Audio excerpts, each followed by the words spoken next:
রব্বিরহামহুমা কামা রব্বায়ানি সগীরা। ও দয়ার মালিক, কুদরতের নজর দিয়ে দেখে ছাত্র ভাই, কত যুবক, কত ব্যবসায়ী, শ্রমিক, চাকরিজীবীরা হাজির, পর্দার আড়ালের কত মা বোনেরা হাত তুলেছে। ও আল্লাহ, আমরা সবাই গুনাহগারের দল, জাহান্নামের আসামি।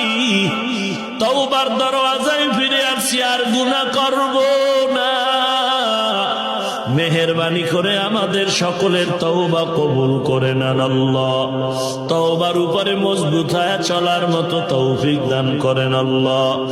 সুন্নতের আমলওয়ালা জিন্দেগি দান করেন আল্লাহ। সারা দুনিয়ায় শান্তি দান করেন আল্লাহ। বাংলাদেশ শান্তির দেশ বানায় দেন। ইসলাম ও দেশ রক্ষায় যাদের জীবন চলে গেল তাদের মাফ করে দেন। এখনো যারা চেষ্টা করে কবুল করে নেন আল্লাহ। আয় আল্লাহ, সমস্ত মসজিদ মাদ্রাসা কবুল করে নেন। প্রয়োজনীয় সব গাইবের থেকে ফয়সালা করে দেন। আয় আল্লাহ, মা বোনদের পর্দা নিশি আবেদা বানায় দেন। ছেলে সন্তানগুলো আদর্শওয়ালা নেককার বানায় দেন। আয় আল্লাহ।